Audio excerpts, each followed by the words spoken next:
जय हिंद साथियों, स्वागत है आप सभी का आपके अपने YouTube channel AR study zone में। साथियों, अगर आप RRB, NTPC, group D, ALP, RRB, JE या आरपीएफ या किसी भी कॉम्पिटिटिव एग्जाम की तैयारी कर रहे हैं तो ये वीडियो आपके लिए बहुत ही हेल्पफुल होने वाली है। आज की इस क्लास में हम कवर करने वाले हैं भारतीय शास्त्रीय नृत्य के पिछले वर्षों में रेलवे की परीक्षाओं में पूछे गए सभी पीवाईक्यूज यहाँ पर डिस्कस करने वाले हैं। आप लोगों को वीडियो को बिल्कुल भी स्किप नहीं करना है। अगर आपको वीडियो पसंद आया तो लाइक कर दीजिएगा और कमेंट करना ना भूलें। चलिए आज की क्लास को हम स्टार्ट करते हैं। आपका पहला प्रश्न है यहाँ पर, भरतनाट्यम किस राज्य का प्रसिद्ध शास्त्रीय नृत्य है?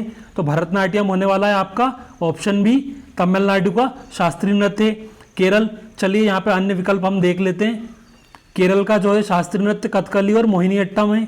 आंध्र प्रदेश का जो है यहाँ का शास्त्रीय नृत्य कुचिपुड़ी है। कर्नाटका, यहाँ मुख्य रूप से यक्षगान प्रसिद्ध है जो एक समृद्ध लोकमंच शैली है। शास्त्रीय सूची से अलग भरतनाट्यम को सबसे प्राचीन शास्त्रीय नृत्य माना जाता है जिसकी उत्पत्ति मंदिरों की देवदासियों द्वारा हुई थी। आपका अगला प्रश्न होने वाला है प्रश्न नंबर 2, भारतीय शास्त्रीय नृत्य कथक का मूल उद्गम भारत के किस क्षेत्र या राज्य से माना जाता है? तो कथक का मूल उद्गम जो हुआ था वो हुआ था उत्तर प्रदेश से। ऑप्शन ए यहाँ पर आपका राइट होगा। चलिए ऑप्शंस देख लेते हैं। यहाँ पर ओडिशा, यहाँ का शास्त्रीय नृत्य ओडिसी है जो जगन्नाथ संस्कृति से प्रेरित है। असम, यहाँ का प्रसिद्ध शास्त्रीय नृत्य जो है सत्रिया है जिसकी शुरुआत श्रीमंत शंकर देव ने की थी। केरल, यहाँ कथकली और मोहिनीअट्टम के लिए विख्यात है। कथक शब्द कथा से बना है जिसका अर्थ है कहानी कहना।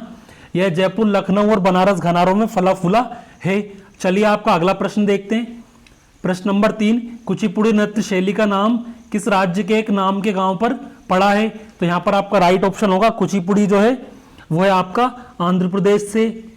चलिए ऑप्शंस देख लेते हैं। तमिलनाडु, यहाँ भरतनाट्यम का विकास हुआ जिसका पुराना नाम सादिरट्टम था।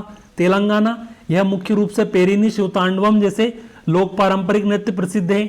ओडिसी नृत्य, और ओडिशा में कौन सा है? ओडिसी नृत्य का संबंध जो है कोणार्क और पुरी मंदिरों से है। कुचिपुड़ी नृत्य में पीतल की थाली के किनारों पर पैर रखकर नृत्य करने की अद्भुत परंपरा तरंगम शामिल है। आपका अगला प्रश्न होने वाला है प्रश्न नंबर 4, निम्नलिखित में से कौन सा शास्त्रीय नृत्य पूरी तरह से पुरुषों के मुकुट, अभिनय और भारी मेकअप पर आधारित है? तो यहाँ पर आपका राइट ऑप्शन हो जाएगा ऑप्शन बी, कथकली। कथकली नृत्य जो है पूरी तरह से पुरुषों के मुखौटा, अभिनय और भारी मेकअप पर आधारित होता है। चलिए ऑप्शंस देख लेते हैं। मोहिनीअट्टम, यह केरल का एकल महिला नृत्य है जो केवल लास्य सौम्य भाव पर केंद्रित है। सत्रिया है आपका असम के वैष्णव मठों सत्रों में विकसित यह नृत्य पुरुष भौकस और महिलाओं दोनों द्वारा किया जाता है। मणिपुरी, यह मणिपुरी का अत्यंत कोमल नृत्य है जिसमें राधा कृष्ण की रासलीला मुख्य विशेष होती है। कथकली में चेहरों के रंगों जैसे हरा अच्छाई के लिए और लाल बुराई का विशेष महत्व है। चलिए आपका अगला प्रश्न देखते हैं। प्रश्न नंबर 5, मोहिनीअट्टम शास्त्रीय नृत्य में किस हिंदू देवता के पौराणिक रूपों की पूजा और उनके कथाओं का प्रदर्शन किया जाता है? तो मोहिनीअट्टम में जो है भगवान विष्णु के पूजा और उनकी कथाओं का प्रदर्शन किया जाता है। राइट ऑप्शन हो जाएगा ऑप्शन बी आपका यहाँ पर। चलिए ऑप्शंस देखते हैं। भगवान शिव, इनके तांडव रूप का संबंध मुख्य रूप से भरतनाट्यम और कथकली के उग्र अंशों से माना जाता है। भगवान गणेश, प्राय सभी नृत्यों के प्रारंभ में मंगलाचरण के रूप में इनकी स्तुति की जाती है परंतु मोहिनीअट्टम का मूल आधार यह नहीं है। चलिए आपका अगला प्रश्न देख लेते हैं। प्रश्न नंबर 6, वर्ष 2000 में संगीत नाटक अकादमी द्वारा शास्त्रीय नृत्य का दर्जा प्राप्त करने वाला सत्रिया किस महान संत से संबंधित है? तो ये संबंधित है आपके ऑप्शन है श्रीमंत शंकर देव से। चलिए अगला प्रश्न देखते हैं। यहाँ पर ये ऑप्शंस डिस्कस कर लेते हैं। चैतन्य महाप्रभु, इन्होंने बंगाल में कीर्तन परंपरा और गौड़ी वैष्णववाद को बढ़ावा दिया जो गौड़ी नृत्य को प्रभावित करता है। चलिए आपका अगला प्रश्न देखते हैं। प्रश्न नंबर 7, साथियों आपके जितने भी क्वेश्चंस यहाँ पर लिए गए हैं वो सभी आपके पिछली परीक्षाओं में, रेलवे की परीक्षाओं में पूछे गए प्रश्न हैं तो आप लोगों को वीडियो को बिल्कुल भी स्किप नहीं करना है। प्रश्न नंबर 7, विख्यात नृत्यांगना श्रीमयी केलुचरण महापात्र का संबंध निम्नलिखित में से किस शास्त्रीय नृत्य को पुनर्जीवित करने से है? Option A Kathak, option B Odissi, option C Bharatanatyam या फिर ऑप्शन डी कुचिपुड़ी। तो केलुचरण महापात्र का संबंध होने वाला है वो होने वाला है आपके ऑप्शन बी ओडिसी से। चलिए ऑप्शंस डिस्कस कर लेते हैं। कथक, इसके महान पुनरुद्धारक जो हैं पंडित बिरजू महाराज और लच्छू महाराज रहे हैं। भरतनाट्यम, ई कृष्ण अय्यर और रुक्मणी देवी अरुंडेल ने इस नृत्य को आधुनिक समाज में सम्मान दिलाया। कुचिपुड़ी, गुरु वेम्पति चिन्ना सत्यम ने इस नृत्य को अंतर्राष्ट्रीय स्तर पर पहचान दिलाई। केलुचरण महापात्र ने ओडिसी नृत्य के व्याकरण को पुनः संहिताबद्ध किया। चलिए आपका अगला प्रश्न देखते हैं। प्रश्न नंबर 8, मणिपुरी शास्त्रीय नृत्य में पुंगचोलम मुख्य रूप से किस वाद्य यंत्र के प्रयोग को दर्शाता है? तो पुंगचोलम जो है ऑप्शन बी ड्रम या मृदंग जैसा वाद्य यंत्र जिसे हम पुंग भी कहते हैं। ये भी आपके एलपी की परीक्षाओं में पूछा गया प्रश्न है। बांसुरी, यह कृष्ण की रासलीलाओं में पार्श्व संगीत का हिस्सा होती है पर चोलोम नृत्य का मुख्य अंग नहीं है। सितार, यह मुख्य रूप से हिंदुस्तानी शास्त्रीय वादन में प्रयुक्त होता है, मणिपुरी लोक शास्त्रीय ताल में नहीं। वीणा, यह दक्षिण भारतीय कर्नाटक संगीत और सरस्वती स्तुति का प्रमुख वाद्य यंत्र है। पुंगचोलम में नर्तक स्वयं ड्रंग पुंग को बजाते हुए तीव्र गति से छलांग और कलाबाजियां लगाते हैं। आपका अगला प्रश्न होने वाला है प्रश्न नंबर 9, भारत का प्रसिद्ध ग्रंथ नाट्य शास्त्र जो सभी शास्त्रीय नृत्यों का प्रमुख स्रोत है किसके द्वारा लिखा गया था? तो नाट्य शास्त्र लिखा गया था आपके भरत मुनि जी द्वारा। ऑप्शन बी आपका राइट होने वाला है। चलिए ऑप्शंस देख लेते हैं। अभिनव गुप्त, इन्होंने नाट्य शास्त्र पर अभिनव भारती नाम की प्रसिद्ध टीका लिखी थी। कालिदास, ये गुप्त काल के महान कवि और नाट्यकार थे जिन्होंने अभिज्ञान शकुंतलम और मालविका अग्निमित्रम लिखा। वेदव्यास, इन्हें महाभारत और पुराणों का रचयिता माना जाता है। नाट्य शास्त्र को भारतीय कला जगत में पंचम वेद के रूप में भी हम जानते हैं। प्रश्न नंबर 10, प्रसिद्ध शास्त्रीय नृत्यांगना रुक्मणी देवी अरुंडेल किस शास्त्रीय नृत्य की प्रतिपादक है और वे राज्यसभा में नामांकित होने वाली पहली महिला नर्तकी थी? ये भी आपके ग्रुप 2 में पूछा गया प्रश्न है। तो यहाँ पर आपका राइट ऑप्शन हो जाएगा रुक्मणी देवी अरुंडेल जो है। भरतनाट्यम, कथक, इसमें दमयंती जोशी और सितारा देवी जैसी प्रसिद्ध महिला कलाकार शामिल रही हैं। ओडिसी में सोनल मानसिंह ओडिसी की प्रमुख प्रतिपादक है जो राज्यसभा की सदस्य भी रही हैं। मोहिनीअट्टम, कल्याणी कुट्टी अम्मा को मोहिनीअट्टम की मदर कहा जाता है। रुक्मणी देवी ने कला क्षेत्र फाउंडेशन चेन्नई की स्थापना कर भरतनाट्यम को जो है वैश्विक पहचान दिलाई थी। साथियों, अगर आप लोगों ने वीडियो को अभी तक लाइक नहीं किया है तो वीडियो को लाइक कर दीजिए और चैनल को सब्सक्राइब करना ना भूलें। अगर आपका कोई डाउट हो या फिर नेक्स्ट वीडियो किस टॉपिक पर चाहिए तो वो आप हमें कमेंट बॉक्स में बता सकते हैं। प्रश्न नंबर 11, त्रिभंग मुद्रा जिसमें शरीर 3 स्थानों सिर, छाती और कूल्हे से मुड़ता है मुख्य रूप से किस शास्त्रीय नृत्य से संबंधित है? तो त्रिभंग मुद्रा जो है आपकी वो रहने वाली है ऑप्शन बी ओडिसी नृत्य से संबंधित। कथकली, इसमें मुख्य रूप से चौका जैसी विस्तृत और उग्र चौकोर मुद्राएं पाई जाती हैं। कुचिपुड़ी, इसमें संतुलन और गति पर अधिक बल दिया जाता है। त्रिभंग जो है इसका मुख्य लक्षण नहीं है। भरतनाट्यम, इसमें अरामंदी अर्धबेटक की मुद्रा सबसे महत्वपूर्ण होती है। ओडिसी नृत्य की त्रिभंग मुद्रा जो है प्राचीन मंदिरों की मूर्तियां शिल्पकला से अत्यधिक प्रेरित है। प्रश्न नंबर 22, निम्नलिखित में से कौन सा शास्त्रीय नृत्य देवदासी परंपरा से विकसित हुआ है और इसे पहले सादिरट्टम के नाम से जाना जाता था? तो सादिरट्टम के नाम से किस नृत्य को जाना जाता था? तो जाना जाता था आपके ऑप्शन बी भरतनाट्यम से। कथक, यह मंदिरों के आख्यानकारों, कथाकारों और बाद में मुगल दरबारों की महफिल में विकसित हुआ है। मणिपुरी, यह पूर्वोत्तर भारत की घाटी में जनजाति उत्सव और वैष्णव धर्म के मिलन से उत्पन्न हुआ था। मोहिनीअट्टम, यद्यपि यह भी देवदासी जैसे दासी अट्टम परंपरा से निकला हुआ है किंतु इसका ऐतिहासिक नाम जो है सदिर नहीं था। सदिर मुख्य रूप से तंजावुर के शाही दरबारों में प्रस्तुत किए जाने वाला नृत्य था। प्रश्न नंबर 13, किस शास्त्रीय नृत्य में राधा और कृष्ण के प्रेम प्रसंगों को दर्शाने के लिए रासलीला का आयोजन किया जाता है? तो रासलीला का आयोजन जो किया जाता है वो आपके मणिपुरी नृत्य में किया जाता है। ओडिसी, इसमें जयदेव के गीत गोविंद पर आधारित कृष्ण लीलाएं होती है परंतु वेशभूषा जो है संबलपुरी साड़ी जैसी होती है। सत्रिया, असम का यह नृत्य जो है कृष्ण पर आधारित है। इसमें पारंपरिक रेशम की धोती और चादर जिसे हम पट कहते हैं वो पहनी जाती है। कथक, इसमें भी राधा कृष्ण की कहानियां होती हैं परंतु वेशभूषा में जो है अनारकली सूट या घाघरा शामिल होता है। मणिपुर की कुमिल पोशाक एक जो है अत्यंत सुंदर और कड़क बेलनाकार घाघरा होता है जो शीशों से जड़ा होता है। प्रश्न नंबर 14, पंडित बिरजू महाराज जिनका निधन हाल ही में चर्चा का विषय बना, किस शास्त्रीय नृत्य के लखनऊ कालका बिंदादिन घराने के मुख्य आचार्य थे? तो राइट ऑप्शन हो जाएगा ऑप्शन बी, कथक से। चलिए आपका अगला प्रश्न देखते हैं। प्रश्न नंबर 15, गुरु वेम्पति चिन्ना सत्यम ने किस शास्त्रीय नृत्य को शास्त्रीय आधार देने और पूरी दुनिया में लोकप्रिय बनाने के लिए अथक प्रयास किए थे? तो गुरु वेम्पति चिन्ना सत्यम ने जो है ऑप्शन ए कुचिपुड़ी से संबंधित है, इन्होंने इसे प्रसिद्ध लोकप्रिय बनाया था। चलिए अगला प्रश्न देखते हैं। प्रश्न नंबर 16, संगीत नाटक अकादमी वर्तमान में भारत के कितने नृत्यों को आधिकारिक रूप से शास्त्रीय नृत्य जो है स्वीकारती है? तो राइट ऑप्शन हो जाएगा ऑप्शन बी, 8। मुख्य रूप से 8 शास्त्रीय नृत्य स्वीकार करती है। चलिए आपका अगला प्रश्न है, चलिए इन्फॉर्मेशन देख लेते हैं। सत्रिया के जुड़ने से पहले भारत में केवल 7 ही प्रमुख स्वीकृत शास्त्रीय नृत्य शैलियाँ थी। नवा है जो आपका भारत सरकार का संस्कृति मंत्रालय जो है 6 नृत्य को मिलाकर कुल 9 शास्त्रीय नृत्य मानता है, परंतु राष्ट्रीय अकादमी संगीत नाटक अकादमी जो है केवल 8 को ही स्वीकृति दी है। 10 यह विकल्प पूरी तरह से गलत और असंबद्ध है, क्योंकि 9 ही है यहाँ पर, क्योंकि संगीत नाटक अकादमी जो है 8 को ही मानती है, लेकिन नवे को नहीं मानती है। 6 नृत्य को मिलाकर कुल 9 शास्त्रीय नृत्य है, परंतु राष्ट्रीय अकादमी जो है संगीत नाटक अकादमी वो केवल 8 को ही स्वीकृति दी है। आपका अगला प्रश्न होने वाला है प्रश्न नंबर 17, अल्लारिप्पू जातिस्वरम और तिल्लाना निम्नलिखित में से किस शास्त्रीय नृत्य के क्रमिक अंग है?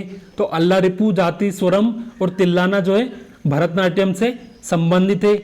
अल्लारिप्पू से जो है प्रारंभ होता है और तिल्लाना में जाकर अंत होता है। चलिए अगला प्रश्न देखते हैं आपका यहाँ पे। ये देखिए यहाँ पर दिया गया है, भरतनाट्यम की प्रस्तुति जो है अल्लारिप्पू से प्रारंभ होती है और तिल्लाना द्रुत गति का समापन पर खत्म हो जाती है। आपका अगला प्रश्न है प्रश्न नंबर 18, केरल के किस कवि ने 20वीं सदी में केरल कलामंडलम की स्थापना करके कथकली नृत्य को एक नया जीवन दिया था? तो वो दिया था आपके वल्लथोल नारायण मेनन ने। ऑप्शन बी यहाँ पर आपका राइट हो जाएगा। साथियों ये भी आपको ध्यान से देखना, जी शंकर कुरूप, क्योंकि इनको यहाँ पे पहला ज्ञानपीठ पुरस्कार 1965 में विजेता थे ये, और वल्लथोल नारायण मेनन ने कथकली और मोहिनीअट्टम दोनों के पुनरुद्धार के लिए 1930 में केरल कलामंडलम की स्थापना करी थी।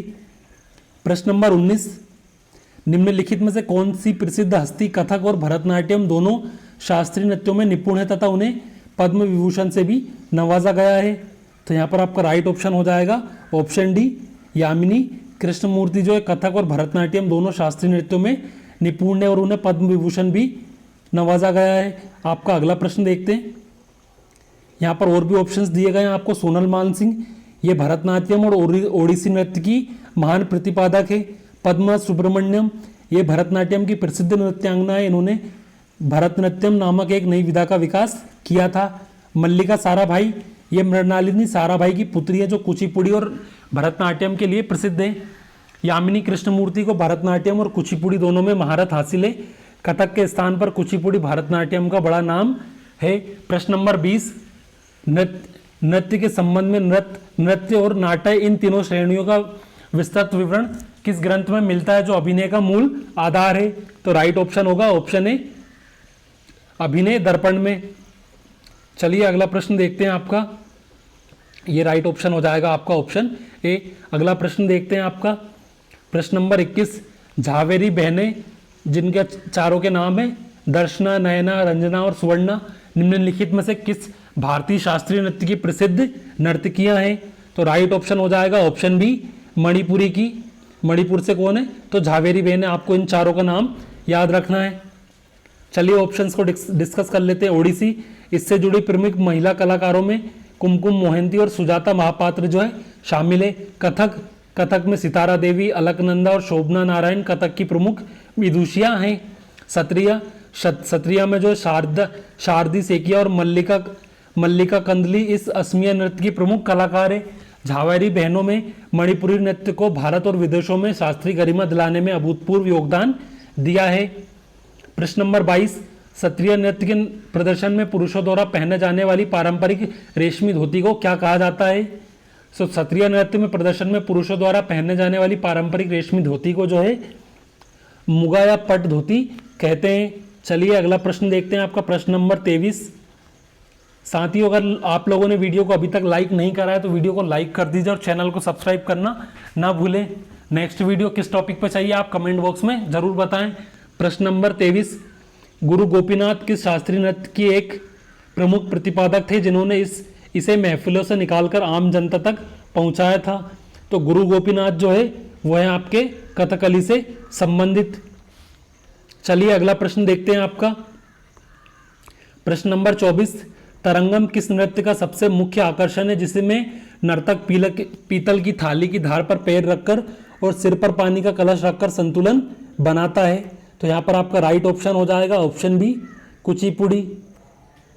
चलिए अगला प्रश्न देखते हैं, प्रश्न नंबर 25, प्रसिद्ध नर्तकी कल्याणी कुट्टी अम्मा को भारत के किस शास्त्रीय नृत्य की पुनरुद्धारक और मदर जननी के रूप में जाना जाता है? तो राइट ऑप्शन हो जाएगा कल्याणी कुट्टी अम्मा जो है मोहिनी अट्टम से संबंधित है। ऑप्शन बी आपका राइट होने वाला है। कुचिपुड़ी इसकी आधुनिक नींव जो है गुरु सिद्धेंद्र योगी ने रखी थी, जो एक महान वैष्णव कवि थे। कथकली कलामंडलम कृष्णन नायर इसके एक अत्यंत महान और अभिनय कुशल नर्तक रहे हैं। चलिए अगला प्रश्न देखते हैं, आपका प्रश्न नंबर 26, ये भी आपके आरआरबी जेई में पूछा गया प्रश्न है। शास्त्रीय नृत्यों में कुल 9 रस होते हैं, इनमें से विभत्स रस का स्थायी भाव क्या है जिसका प्रदर्शन कथकली जैसी युद्ध कलाओं में होता है? तो आपका विभत्स रस का स्थायी भाव जो है राइट ऑप्शन होगा ऑप्शन बी, जुगुप्स यानी कि घृणा करना। चलिए अगला प्रश्न देखते हैं, प्रश्न नंबर 27, निम्नलिखित में से कौन सा शास्त्रीय नृत्य संगीत की कर्नाटका शैली के साथ प्रस्तुत किया जाता है? इसकी भाषा मुख्य रूप से तेलुगु या संस्कृत होती है? तो आपका राइट ऑप्शन हो जाएगा यहाँ पर ऑप्शन बी, कुचिपुड़ी। चलिए अगला प्रश्न देखते हैं, प्रश्न नंबर 28, केलाड़ी चरण महापात्र निम्नलिखित में से किस शास्त्रीय नृत्य के क्षेत्र में उत्कृष्ट योगदान के लिए प्रतिवर्ष दिया जाता है? तो केलाड़ी चरण महापात्र पुरस्कार जो है राइट ऑप्शन होगा ऑप्शन बी, ओडिसी के क्षेत्र में दिया जाता है। और कथक, यहाँ पर ऑप्शंस भी देख लेते हैं साथियों। कथक जो है इसके क्षेत्र में जो है मध्य प्रदेश सरकार द्वारा कालिदास सम्मान और राष्ट्रीय स्तर पर संगीत नाटक अकादमी पुरस्कार प्रसिद्ध है। और भरतनाट्यम के लिए चेन्नई की संस्था इसके लिए जो है नृत्य कलानिधि की प्रतिष्ठित उपाधि प्रदान करती है। मोहिनी अट्टम केरल सरकार द्वारा इसके संरक्षण के लिए नृत्य नाट्य पुरस्कार दिए जाते हैं। गुरु केलुचरण महापात्र ओडिसी नृत्य के पुरोधा थे, उनको यह नाम पर यह पुरस्कार इस विधा के शीर्ष कलाकारों को मिलता है। प्रश्न नंबर 29, निम्नलिखित में से किस शास्त्रीय नृत्य के चेहरे के हाव भाव और आंखों की पुतलियों की तीव्र गति का सबसे सूक्ष्म अभ्यास किया जाता है? यह भी आपके एनटीपीसी 2024 का पूछा गया प्रश्न है। तो राइट ऑप्शन होगा यहाँ पर ऑप्शन बी, कथकली। चलिए अगला प्रश्न देखते हैं यहाँ पर प्रश्न नंबर 30, भरतनाट्यम में गायकर या मुख्य संगीत निर्देशक जो कांसे की मंजीरें बजाकर नृत्य की गति को नियंत्रित करता है उसे तकनीकी रूप से क्या कहा जाता है? तो यहाँ पर आपका राइट ऑप्शन हो जाएगा ऑप्शन बी, नट्टुवनार। चलिए अगला प्रश्न देखते हैं, आपका प्रश्न नंबर 31, निम्नलिखित में से कौन सी शास्त्रीय नृत्य शैली वैष्णव संप्रदाय के अंकिया नाट के प्रदर्शनों से घनिष्ठ रूप से जुड़ी है? तो अंकिया नाट से संबंधित है वो होने वाला है option B, Sattriya. Option B आपका राइट होगा। प्रश्न नंबर 32, शास्त्रीय नृत्य ओडिसी में प्रयुक्त होने वाली पारंपरिक साड़ी और रेशम वस्त्रों का निर्माण मुख्य रूप से ओडिशा के किस शहर में होता है? तो राइट ऑप्शन हो जाएगा ऑप्शन बी, ओडिशा के संबलपुर में। चलिए अगला प्रश्न देखते हैं, प्रश्न नंबर 33, प्रसिद्ध शास्त्रीय नृत्यांगना शोभना नारायण का संबंध निम्नलिखित में से किस शास्त्रीय नृत्य शैली से है? और वे भारतीय लेखा परीक्षा और लेखा सेवा की अधिकारी भी रही हैं। ये भी आपके एनटीपीसी में पूछा गया प्रश्न है। तो राइट ऑप्शन हो जाएगा ऑप्शन बी, कथक। शोभना नारायण का संबंध जो है कथक से। चलिए अगला प्रश्न देखते हैं, प्रश्न नंबर 34, थाट और पड़ंत शब्द किस भारतीय शास्त्रीय नृत्य की तकनीकी शब्दावली से जुड़े हैं? ये भी आपके आरपीएफ एसआई का पूछा गया प्रश्न है। तो राइट ऑप्शन होगा ऑप्शन बी, कथक। प्रश्न नंबर 35, मृणालिनी साराभाई जिन्हें 1992 में पद्म भूषण से सम्मानित किया गया था, किस प्रसिद्ध शास्त्रीय नृत्य संस्था दर्पण एकेडमी ऑफ परफॉर्मिंग आर्ट्स की स्थापना की थी? सही जवाब होगा ऑप्शन ए भरतनाट्यम और कथकली। चलिए अगला प्रश्न देखते हैं आपका।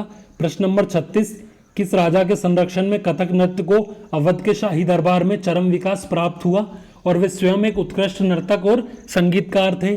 तो राइट ऑप्शन हो जाएगा यहाँ पर आपका ऑप्शन बी नवाब वाजिद अली शाह। चलिए अगला प्रश्न देखते हैं। प्रश्न नंबर 37, निम्नलिखित में से कौन सा शास्त्रीय नृत्य गीत गोविंद के अष्टपदों पर सबसे सुंदर और गहन भाव अभिनय प्रदर्शित करता है? तो राइट ऑप्शन हो जाएगा option B Odissi. Option B आपका राइट होगा। चलिए अगला प्रश्न देखते हैं। प्रश्न नंबर 38, ओडिशा की उदयगिरी और खंडगिरी की गुफाओं में दूसरी शताब्दी ईसा पूर्व के जो शिलालेख मिले हैं वे किस राजा के समय के हैं और ओडिसी नृत्य का प्राचीनतम साक्ष्य प्रस्तुत करते हैं? तो यहाँ पर आपका राइट ऑप्शन हो जाने वाला है ओडिशा की उदयगिरी और खंडगिरी की गुफाओं में जो शिलालेख मिले हुए किस राजा के समय के और ओडिसी नृत्य का प्राचीनतम साक्ष्य प्रस्तुत करते हैं? तो राइट ऑप्शन होगा ऑप्शन बी कलिंग नरेश राजा खारवेल के समय के। चलिए अगला प्रश्न देखते हैं। प्रश्न नंबर 39, लाई हरोबा उत्सव जो प्राचीन नृत्य का एक रूप है किस आधुनिक शास्त्रीय नृत्य शैली का एक मुख्य ऐतिहासिक आधार माना जाता है? तो लाई हरोबा जो है ऑप्शन बी मणिपुरी से संबंधित है। चलिए आपका अगला प्रश्न देखने वाले हैं हम। प्रश्न नंबर 40, किस शास्त्रीय नृत्य में नर्तक के पैरों में बंधे घुंघरू और तबले पखावान के बोलों के बीच एक तीव्र संवाद होता है? तो यहाँ पर आपका राइट ऑप्शन हो जाएगा ऑप्शन बी कथक। साथियों आज की क्लास आप लोगों को कैसी लगी कमेंट बॉक्स में आपको जरूर बताना है और आपके इन 40 प्रश्नों में से आपको पहले से कितना पता थे वो आपको कमेंट बॉक्स में जरूर बताना है। आई होप वीडियो आपको पसंद आया होगा। पसंद आया तो लाइक कर दीजिएगा और चैनल को सब्सक्राइब कर लीजिएगा और बेल आइकन को प्रेस करना ना भूलें। चलिए आज की क्लास को हम यहीं पर एंड करते हैं। जय हिंद, जय भारत। मिलते हैं नेक्स्ट वीडियो में।